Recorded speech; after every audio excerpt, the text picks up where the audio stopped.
lived in town 5 years. She prevailed. She prevailed. So, as long as we understand that this could happen again.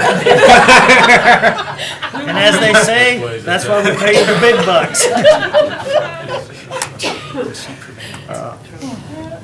And we might meet with some of that on maybe with a committee or something, but I mean, like the private road committee, it's there, but I mean, I was on it, we never met.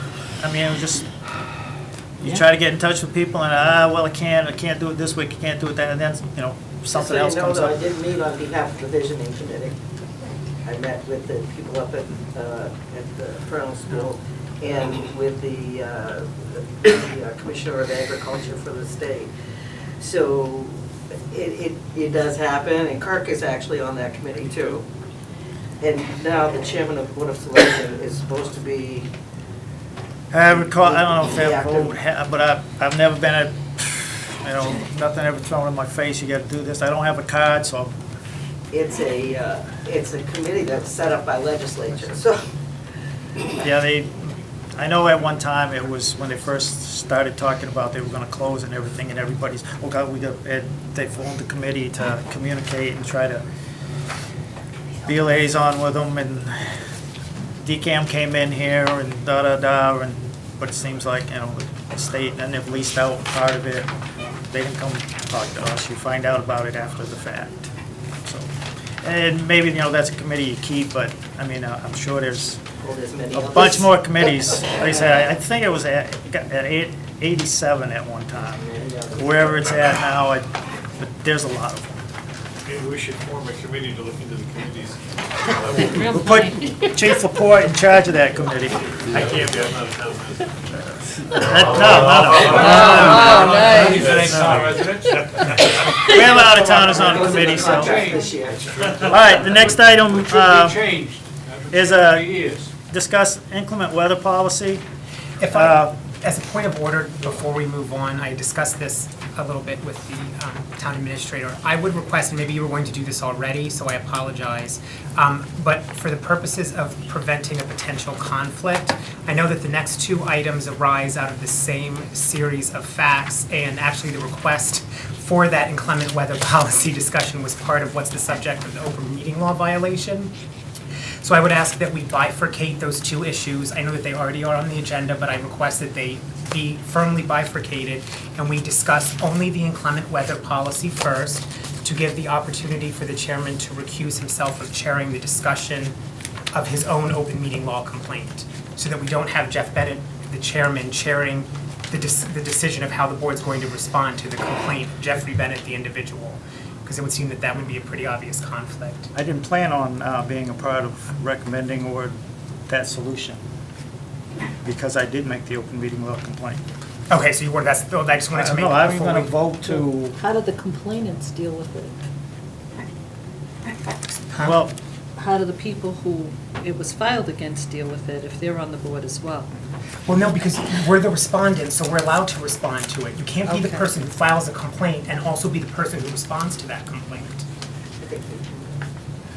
Okay, well, I don't know. based no, on- I recommend, like I said, when we get to the open meeting law complaint, I recommended a solution or how to resolve it, and no, I wasn't going to be part of that. Of chairing, okay. Because technically, if you don't like or don't agree with how the body responds, then you can appeal it. Oh, I know. And I can't say, oh yeah, I want to do it this way, and then turn around and say, well, I don't like that. You know, no, I had no plans on being. That's why I said I apologize if you were going to anyway. No big deal. All right, this came about, actually, it's came about twice, a question of closing offices and who does it. This came about twice. Last time was February 5th, last Wednesday. Previous to that was December 17th. Yeah, it was Tuesday. And it's a question of who does it and how. And last Wednesday, I got an email, and if I can find it, It was from a Board of Selectmen's office. It was from Kate Myers, and it was 7:33 in the morning. Just wanted to let you know that Harvard town offices have closed for the day due to the storm. I don't know what that has to do with Templeton, but if someone could please let us know what the plan is for today as the storm is continuing to get worse. The day goes on, be greatly appreciated, awaiting your response. I made a few calls. I called the town hall in Westminster. I spoke to someone. They weren't quite sure what, I'm here, but I'm not sure if we're going to close or not. I called Winchendon. I got a voice recording. I called the town manager's office, and I got a voice recording that they were closed today for the weather. I called the town clerk, the city of Gardner, Alan Agnell, and he says, "Oh, we're open, we're here, and we're open for now." He says, so they were open. So I responded to that original email. Gardner City Hall is open as of right now, so the plan is to work. I signed it Bennett. Then I got there was an email at 8:15. As of right now, the tax collector's office is closed due to Caroline not getting in, and the planning office is also closed. Then there was an email from Selectman Brooks Isn't this part of the open meeting law violation? this is going back and forth from different selectmen. Wanted to know, if town road's going to be closed, if town hall is going to be closed. And then another selectman said yes and yes. And then there is a discussion, I want an agenda item to discuss the chairman's overstepping of his legal authority in directing town employees. This was after I informed members of the board that I was going to file an open meeting law complaint about this discussion about who's to close town hall and when are we going to decide it and this and that. And it's mentioned that I examined the adopted policies and procedures of the Board of Selectmen, and nowhere under the chairman's authorities does it state he has the ability to direct town employees absent consent of the majority of the board. There's a question of me overstepping my bounds and authority. And again, as I said, this came back in December 17th. There was again a question, we're going to close town offices. The question was from one of the selectmen, can Jeff Ritter, he was then town coordinator, Jeff Ritter make this decision? If not, is Jeff Bennett the chairman? Jeff Ritter replied, if you had a town administrator, this is the kind of decision you would delegate to him. Meanwhile, this is Jeff Bennett's decision. Now, it's not in the selectmen's policies and procedures because it's not a selectman policy. It's a town policy. It's contained within the personnel policy, which is available online on the town website. It's available for anyone, including all selectmen, to look at. And on page 41, the Town of Templeton Winter Inclement Severe Weather Closing Policy, the third paragraph. The Select Board has voted that the town winter inclement severe weather policy closings for non-union, non-essential personnel will be determined by the chairman of the Board of Selectmen. This decision shall apply to all town offices and clerical staff of the police department, highway, fire department, council on aging, and library personnel. All non-union, non-essential personnel need not to report to work in accordance with specific conditions stated above. So if there's a question of whether town offices are going to close or not, that is the chairman of the Board of Selectmen's call by vote of the Board of Selectmen. I did not overstep my authority. Now, concerning a state of emergency, and I'll give you, if there's a state of emergency declared by the governor, which did not happen on Wednesday, if a closure or delay of any other type is necessary, the chairman of the select board shall communicate his or her decision to the town coordinator, who shall activate the notification phone chain. If a state of emergency is declared by the chairman of the board of selectmen, and that would be if the governor declared one, then I would declare it, along conferring with the town's, this says MEMA, but it has been changed to Emergency Management Director, non-union, non-essential employees would not report to work at all. So if Tuesday evening or very early Wednesday morning, if the governor had declared a state of emergency, then town halls is closed and employees do not come in. So, again, if, you know, it's not in the policies and procedures of the selectmen because it's a town policy, and it's in the personnel policy, and this board is the acting personnel board. So the chairman did not overstep his bounds or authority by directing town employees without consulting with the rest of the board, because the town policy says the chairman, whoever that is, it's their call. Doug? Yep. The policy that you read, which is what's posted on the website, was effective December 22nd, 2008. However, there is a version of the policy that was effective September 26, 2011, which takes away that express, that entire paragraph about the chairman of the board making the decision. And whether or not that paragraph was still there, in making that decision, the decision, in my opinion, even though the chairman is the one making the decision, the opinions, consideration, consultation of the other board members should have been considered as part of that decision-making process. And in the cases of a state of emergency, it's pretty much a foregone conclusion that you're going to follow whatever established rules there are that the state has provided for states of emergency. But there are certainly other conditions that are hazardous besides states of emergency. And at 4 a.m., the governor put out a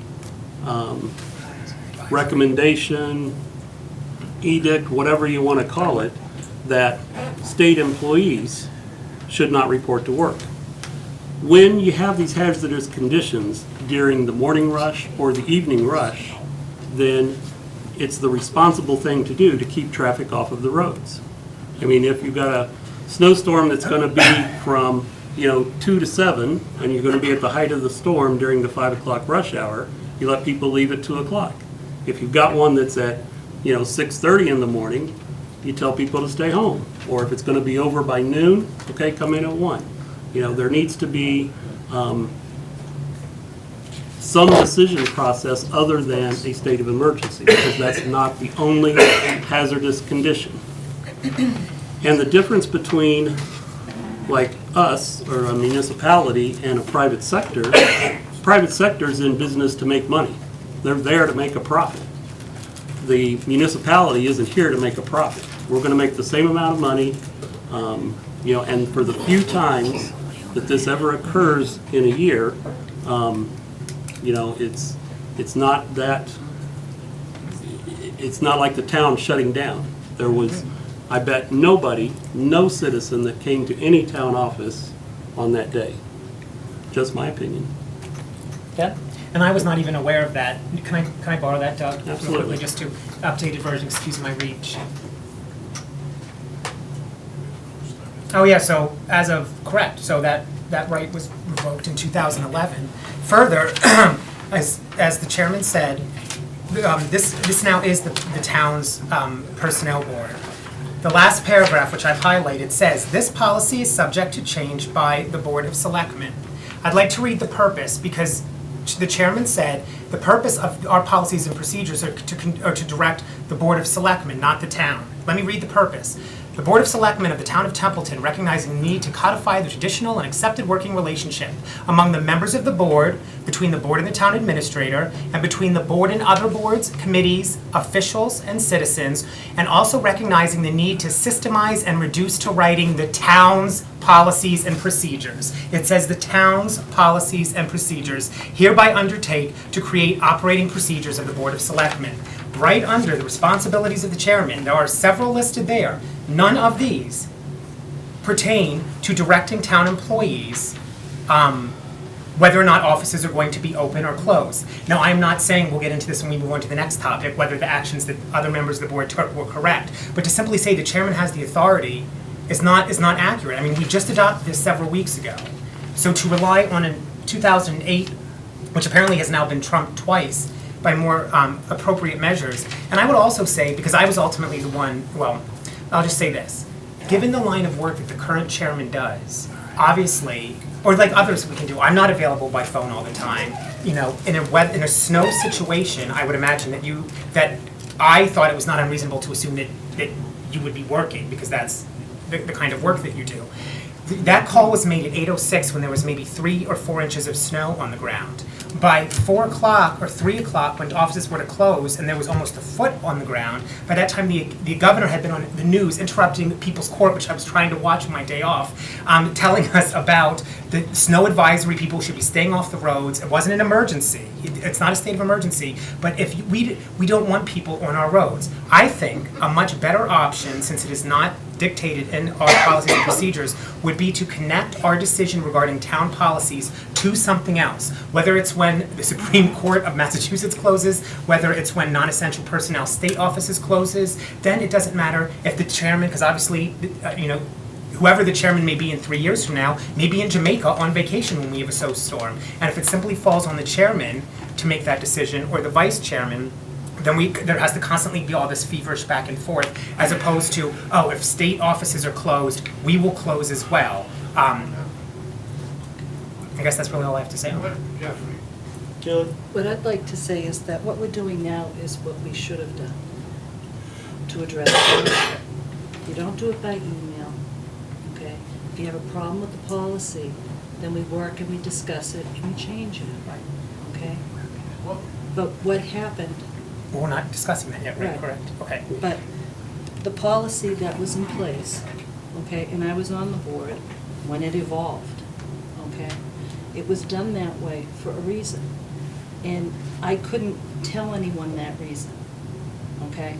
Because then it becomes deliberation. So I was silent on the issue.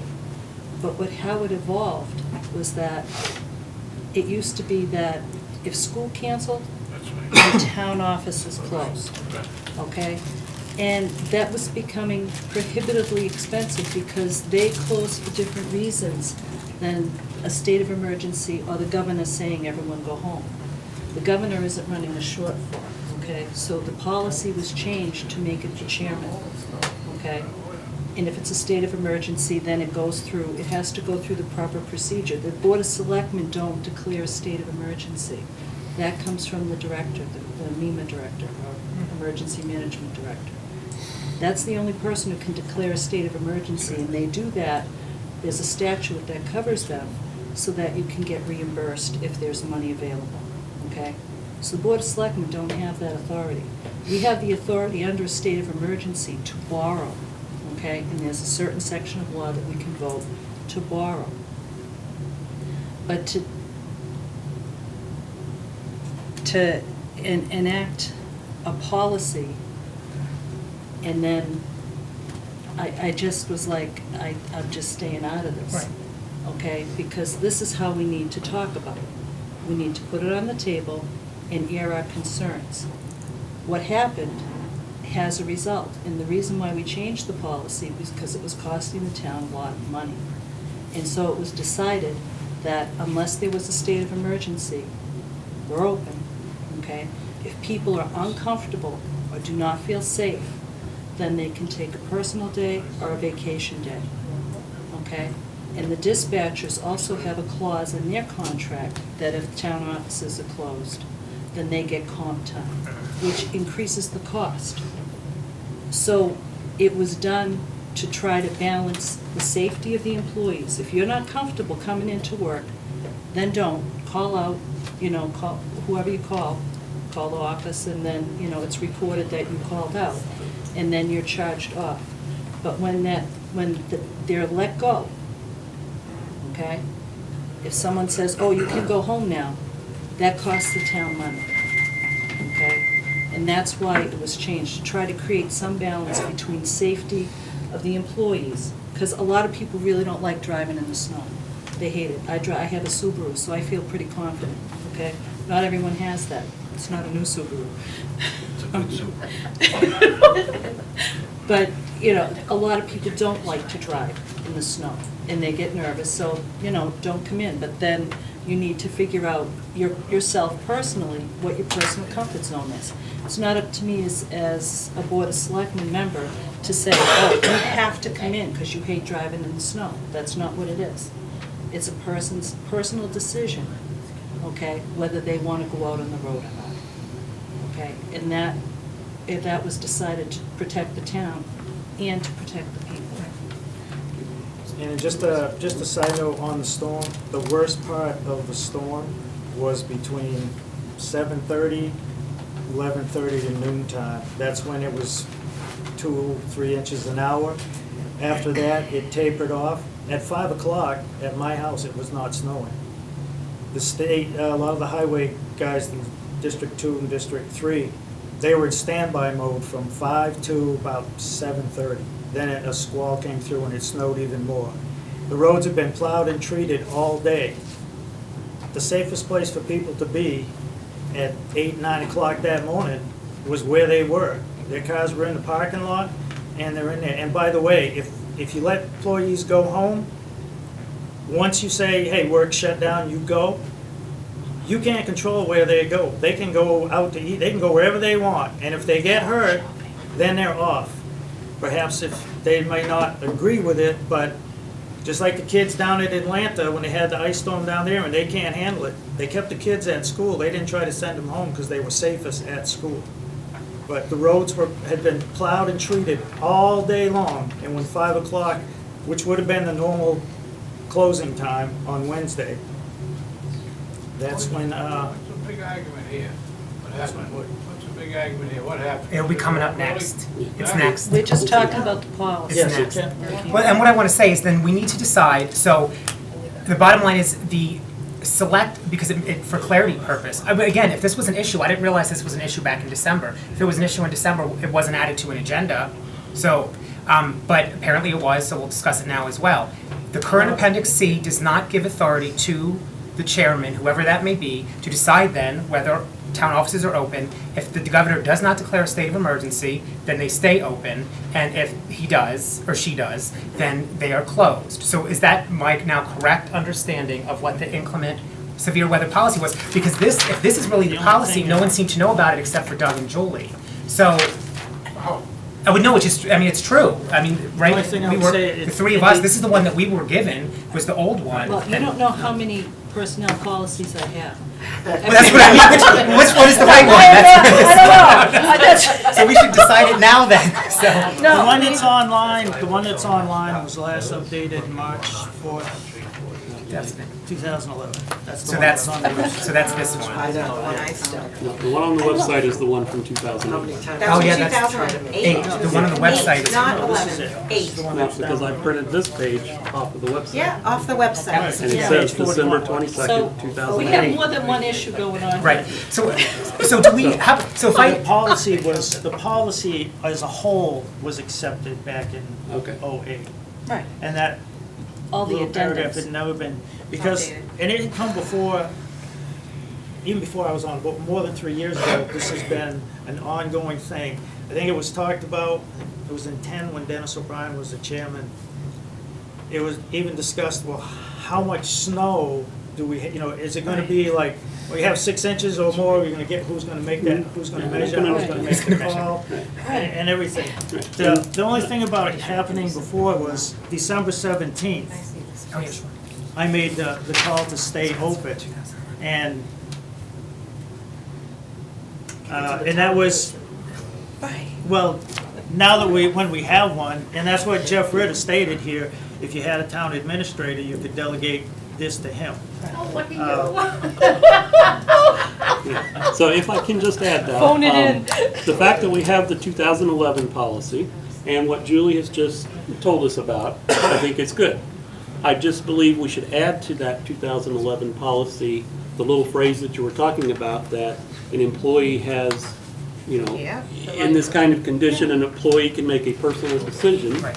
you know, to stay home or, you That know, is whatever, something, and That- take personal was the time or whatever. understanding. That's the understanding, but it's That not wording. clear in the Right. policy. No, but So that that's why we also, should add it. if you wanna, if you don't wanna come to work, you have personal days. Right, but again, you know, we should clearly state that, I believe. Right, because it's up to Yeah. the department head to decide whether or not to approve those generally, so Yeah. if we make. Well, if you take a personal day out, I don't think they can they deny have a a thing, because personal. it's in this personnel policy of the non-union, and the union people, they have. Right, but I mean, like, if two other people that do your job are on vacation. If they were right? willing to take the day off at their own expense. Right, then they should be able to do it. That was Okay. end of story. All right, Ollie had her hand up Ollie first. first, and then Fine. Will. I think I had my hand up long, but that's okay. She's an employee. First of all, I was never told that I could stay home because I would have that day. I slid backwards down a hill and still came to work. Should have been called off. Second of all, there was a comment about, or you said something about, it used to be if schools were called off, but it got expensive. How many days a year do they call school off? A lot here. 6, A 7, lot. even A lot. 10. A lot. I make $12.36 an hour, and do you know the work I do? And not just 40 hours, weekends, nights, I check my email, I edit the website. If you're gonna lose 10 days a year, I'm gonna make it up. So, I think that should be the policy now. If school's called off, the town offices should be closed. It used to be when.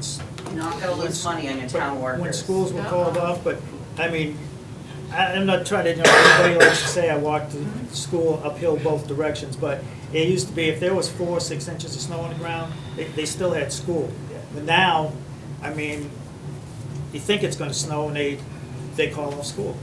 A lot of the schools called off school Right, what, Tuesday. are they gonna go over 10 days? I don't think So they so. also call it off for teachers' work Days days and and. things. Yeah, but that's different. I'm Right. talking about inclement It's weather, right. But I mean, if you put that in writing, if the school's closed, then town offices are closed, and that was one of the things that, believe me, this has gone Full circle. Yeah, but what I'm years saying is, and what are you gonna years. lose? So you pay your workers for 10 days a year, you don't think they're gonna make that up in the work that they missed doing that day? They're gonna be busting it the next day, they're gonna be working nights and weekends to make it up, they're gonna get their work done. How Because you many- have dedicated town workers. How many Fridays do you work, Holly? I don't know about you, but I work I more do Fridays stuff from from home, home. yeah. All right, Will, then. was that- Believe it or not, the advisory board met that night. Well, the advisory board chairman made sure he checked that, first of all, that this parking lot was plowed. Second of all, when all my members were here, we had this discussion from a financial standpoint. Get the politics out, that's what we looked at. And we ended up basically saying that there should be a policy that basically gives the authority to the employees, whether they want to come in or not. They can take a personal day or a vacation day. That allows them to take and end up working and not coming in. They can end up working from home, and if they work from home, that's a different issue. That's a totally different issue. Because we felt this was a better compromise issue, is letting the actually employee choose. And that's how business does it, is they allow their employees on a real bad day to choose whether they want to come in. Because there are some times when it's really bad, they don't come in. There's other times when if you could end up calling it off, the school calls it off, it's not that bad, the roads are plowed and everything else.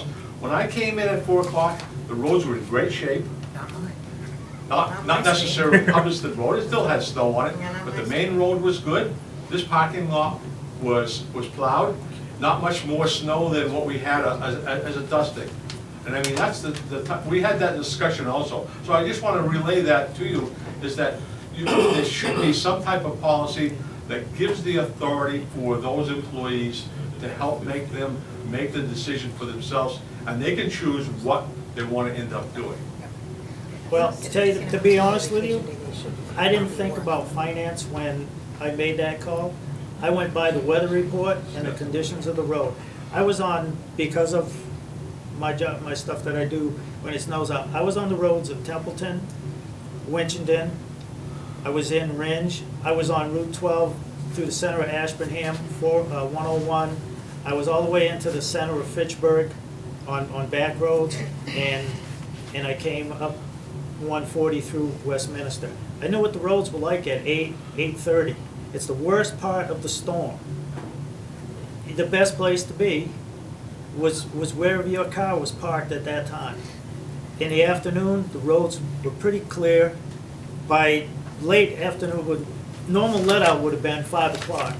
The roads have been being plowed and treated. The main roads were pretty good. Route 2A was, you could see blacktop.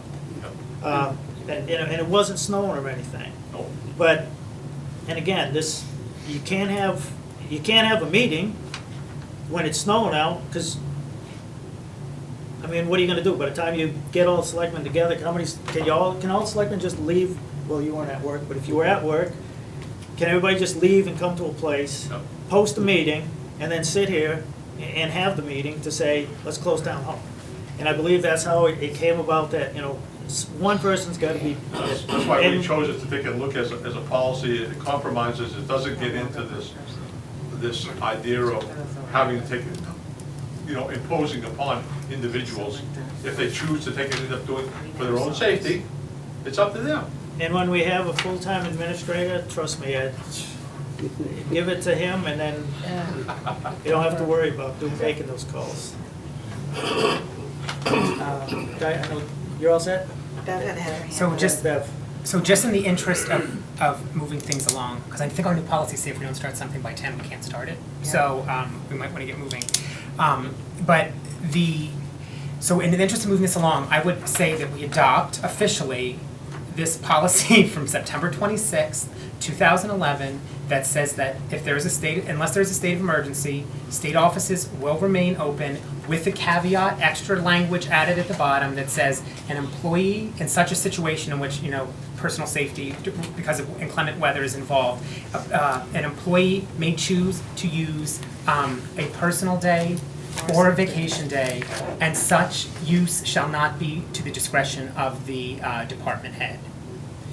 Say, oh, we kind of need you in here because it shouldn't be that situation. And I know that may be understood, but the problem with the board, where you have people coming in and out every year, is that if things aren't in writing, there's no way to really know what the policy is. So that I would make a motion that this be adopted with that added language as the inclement severe weather closing policy of the town of Templeton.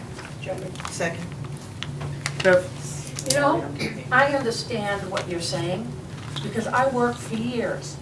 I never stayed home because it snowed. I had a job to do. You're a New Englander.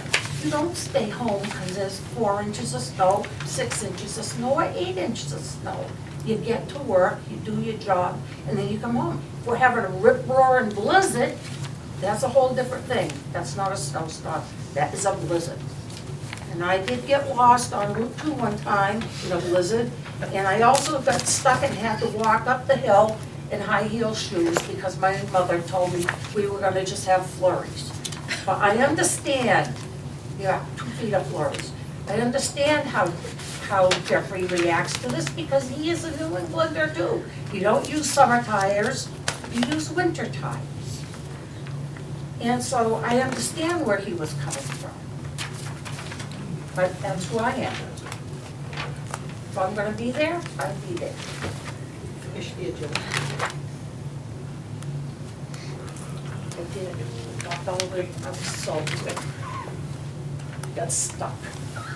All right, the next item, okay, motion. We had a motion and a second.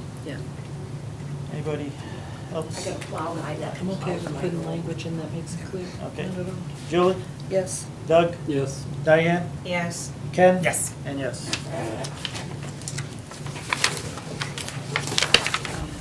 use the language from 2000. There's no summer.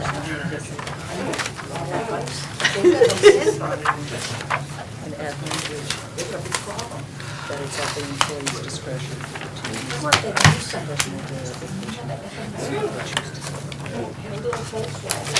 All right, the next item on the agenda is an open meeting law complaint that I filed against the Board of Selectmen due to, there was deliberation by email.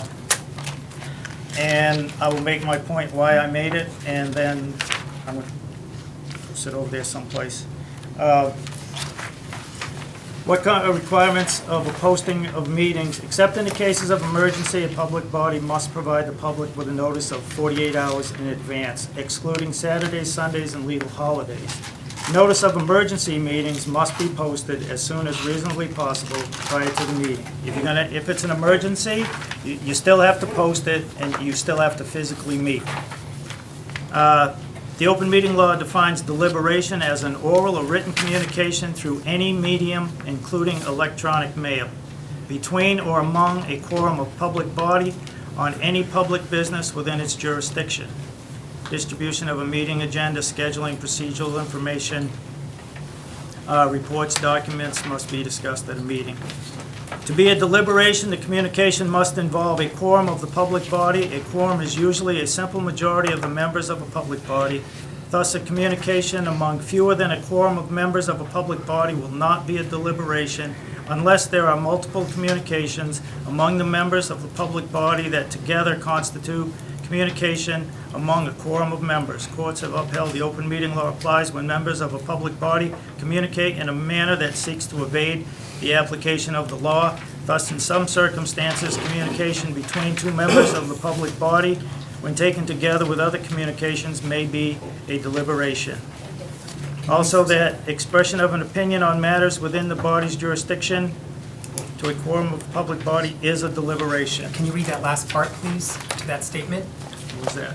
Which one? That note also that the expression of an opinion on matters within the body's jurisdiction to a quorum of a public body is a deliberation, even if no other public body member responds. Because that's going to be relevant in my discussion. And I filed the open meeting law because of the back and forth discussion.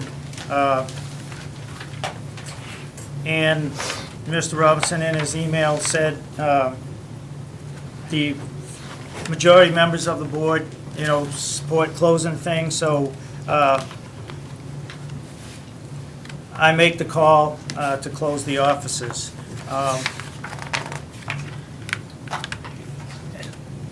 I stated that I didn't believe, and it says if you believe the alleged violation was intentional, please say so.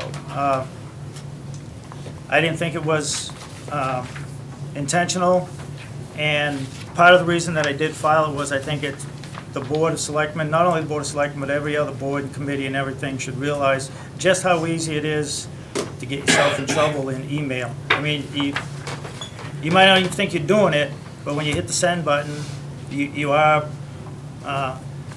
violating the open meeting law. And my action that I would like the body to take to remedy the situation is to take some training on the open meeting law. I watched the 6 little videos on the Attorney General's page. They say it takes an hour, but it took me about 90 minutes. So I will not take part. Obviously, I filed a complaint. I'm not going to take part in the discussion to what the remedy or anything would be. Well, if I could... Can I start? I just got real short. If I Yeah, can sure. start. Go.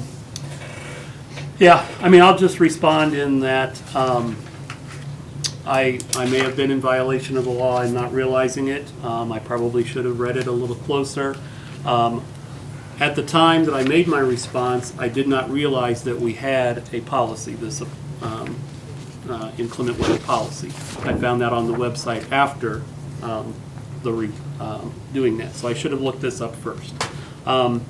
Nonetheless, again, I did not interpret it as being an illegal thing or against the law because it was a decision that needed to have a relatively quick response that I thought, and getting together a face-to-face meeting, was not going to happen. There was just no way it could physically be done.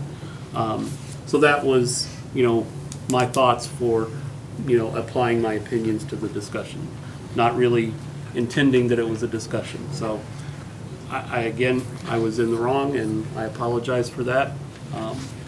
That's really all I have to say. Can I say something too? Yeah. Please.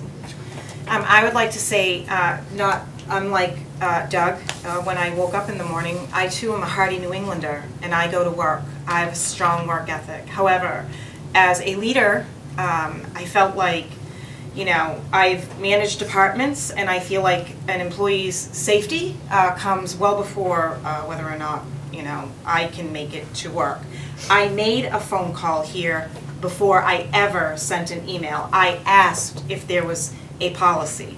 Is there a policy? Is there, I didn't realize that just Jeff could make that, make that decision. So I did ask, and I was not told that there was a policy. I looked later and found the 2008 and did not realize that there was a 2007. So all I did was I said, I made a call to Mr. Bennett, and I left a message, and I did not get a response. And I just felt badly that my son was sick, my husband had been out, he has four-wheel drive, I live on Shady Lane. He said the roads were lousy. They were lousy. So I really felt more concern for the employees here who had come in. If they sent an email, they were concerned for themselves. If they would have known maybe that they could just take a personal day. When I talked to Holly and I talked to Kate, they were definitely not aware of that they could have just gone home and made that decision, period. I know that you had a hard time getting here. I have been in an accident, and I am a little bit more leery about driving, and that just comes from your own personal experience. So in reading through everything later, I am the one who initiated that whole conversation. But I made phone calls, and then I asked, like, should I send an email? What do I do? And that's what really started the whole thing. So I'm very cognizant that we should not be deliberating an email, but again, I wasn't really sure what to do. So I apologize also for being out of compliance, period. But that's where I was coming from. Here, and I also too, and I did request, because I wanted to be sure, not that lawyers are always right, because clearly I am not, so I did make a quick request. This isn't it, but this is it. Just to, and again, this isn't like a $5,000 page opinion. This is a little email response that I'm sure you already knew the answer to. But to let us know, because again, as far as I knew, these were the policies of the town, as they say, and of the chairman. And I'm looking through, and I don't see that anyone has that authority. Now we have established what the rules will be. So I do too.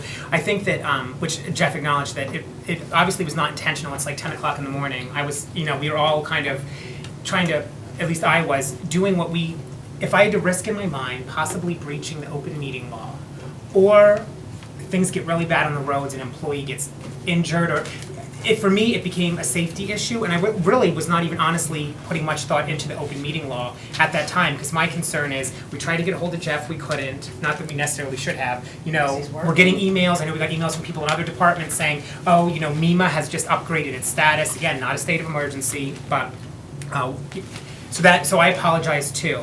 Now that I know better, well, now we have a policy, this issue will not present itself, and I am happy to take the online courses again. That's fine. I'm more than happy to do that. I just do have two issues.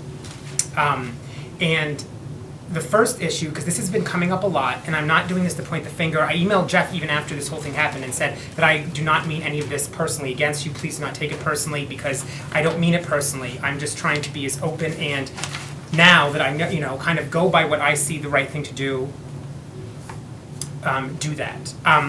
So as Jeff read, the last thing that he read is what constitutes a deliberation is that although that the expression of an opinion on matters within the body's jurisdiction to a quorum is a deliberation, even if no public body member responds. I've noticed in our email correspondences that we often seem to have this opinion that if we put for your information at the top and then say don't reply to this, that's not a violation of the open meeting law.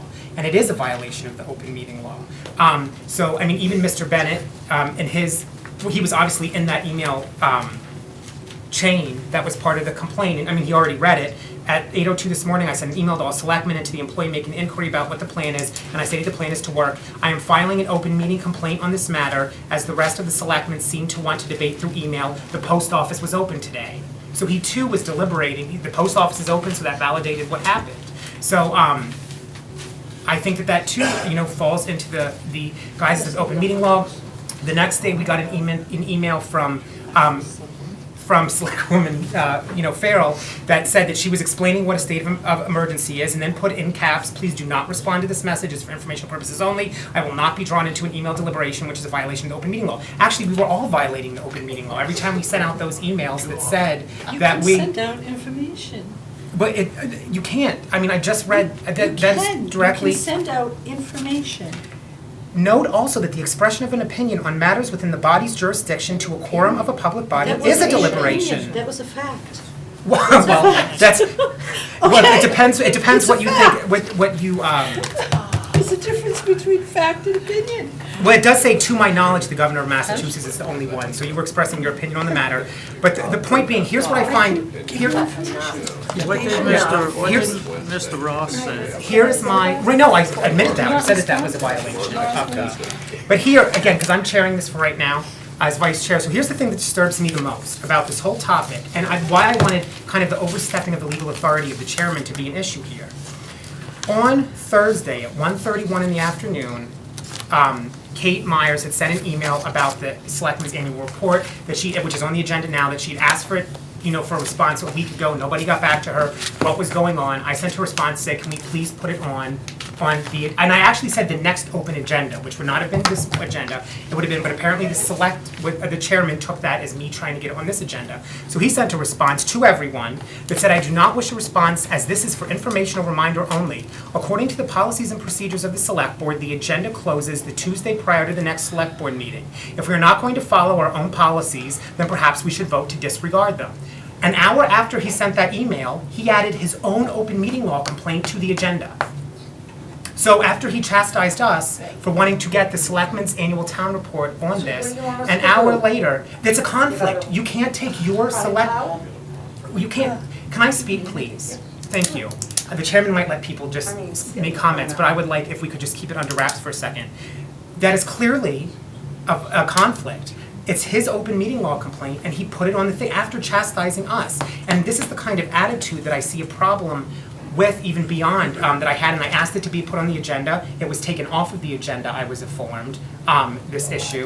And I just, this is the part that I find hypocritical. If this was previous members of the select board, this would be all over everywhere. Look what this person is doing without authority. But because of who it is, we say it's okay. Rules should apply to everyone, regardless of whether or not we like them. So just this should not have been on the agenda. I mean, it does have to be discussed within 14 days, but we hold meetings to discuss things all the time. We had 3 meetings 2 weeks ago. So basically, that is my issue with this. That in the future, if any chairman has an open meeting law complaint, that they should not handle that complaint themselves and put it on an agenda 2 days after our own policies and procedures said that the agenda was closed. That being said, regarding the open meeting law complaint, if the whole entire board is willing to retake the classes, which I shouldn't think there'd be a problem of, I would accept a motion that we accept Jeff Bennett, the individual's recommendation to us to retake that hour-long course and do the questions, the little quiz that comes after it again. I have absolutely no problem with that. Well, I would like to have input into the day of the storm. Sure, well, usually if we could have a motion in a second and then we'll have discussion on a topic. Second. Okay. All right, now can I speak? On the day of the storm, I was looking at the emails. I got up, I had the day off because I'm a teacher, okay? I don't think they call off school because they care about Julie Farrell getting to work, it's because of the kids, all right?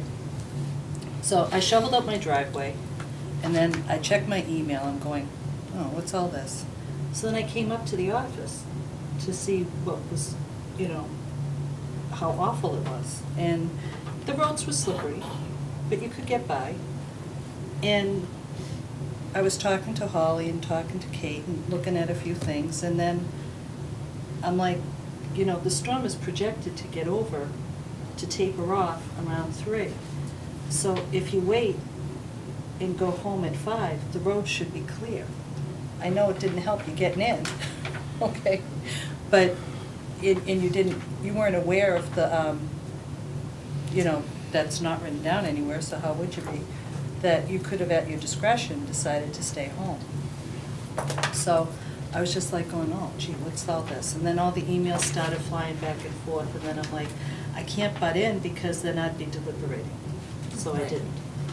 So that's what I did on my snow day. I just went out, shoveled, made it up here, checked it out. There were not a lot of people on the roads. Holly and Kate were the only ones in this building. And Dan, yeah. So, some people, like, I don't think Carol Lee could get out of where she lives because it wasn't plowed. So, everyone has different reasons for what they do. I think the best thing that came out of tonight's meeting was to correct and add to the policy so that there won't be any confusion. I won't say there won't be any confusion. 3 years from now, there will be. Because boards change and things change. But I don't think anything was done maliciously on anyone's intent, and I respect that you were concerned about our employees' safety. I'm concerned about our employees' safety too, but I'm just like, well, I knew that they could stay home, but they didn't, so that didn't work out too well. And I have no problem with doing the training again. I have to do the ethics one again anyway, so. And again, I appreciate that. And again, not if the case because I ramble often. If I misspoke, I completely agree that that our communication was likely a violation of the open meeting law. So that is something that I am not contesting. I just want to express, as Doug and Diane did, that it clearly did not come out of a bad place of us trying to screw the town over or do something bad. It came out of a place where we were, and that obviously does not justify it, but we weren't trying to do anything that was malicious or intentional. And that could be part of the problem, that the open meeting law really, because I didn't think that because of the situation, it didn't even seem reasonable that it would apply, even though now I am aware it clearly does. I'd like to take and recommend that further discussion on this should stop. This should be a learning experience, and vote on the fact that you're going to end up taking it. This continuing on for this discussion, I don't think is worth the effort. We know we had a violation. We learned from it. We should move on and say, okay, we'll go back to the training. Further discussion should just stop here. That would be my recommendation if I were a member. Right, well, we do have to do one more thing, and that is per the open meeting laws that we have to direct our town administrator, if you would not mind, to on Monday send a copy of the complaint along with our response to the Attorney General's office. That said response being that we will do what the chairman has requested and take as the individual, right, as the complainant requested that we will take the course and we'll do that within 5 days or what. Or a week, 10 days? Yeah, you have 14 days to respond to them, to send this in, which is one of the reasons. It was on this agenda. It was on. Yeah. And the agenda item that you had requested. Is on, I know. Went to Holly, and she put it on, and I came down to amend the agenda for this, and I said, well, we don't need an extra agenda item because it's gonna come up in the discussion, which it did, the board policies and procedures, and the chairman, whether he overstepped his bounds or not, so. Instead of having an extra agenda item on here to talk about something that was going to come up in here. Right. This is the reason it did. So do I have a oh yes, sorry. Just a side comment on this. Communications between your administrator and the board are outside this discussion, but somewhat connected. I can send anything I want to all of you. Right. Expressing opinions Right. And saying just about anything. Yeah. When you respond, you shouldn't copy the others. Right, just particularly if your response says, I think, because that's expressing, you're expressing an opinion. If you copy the others, it's deliberation. And furthermore, if your response says, you should, there's two dimensions of that. If it's administrative, then that's really not the board's. purview. But if you're going to say you should, and then a policy matter follows that, that really ought to be an order of a majority of the board, not an order to the manager from one member. That's how I understand how the law works and generally how the system should work. So if Jeff wants to send an email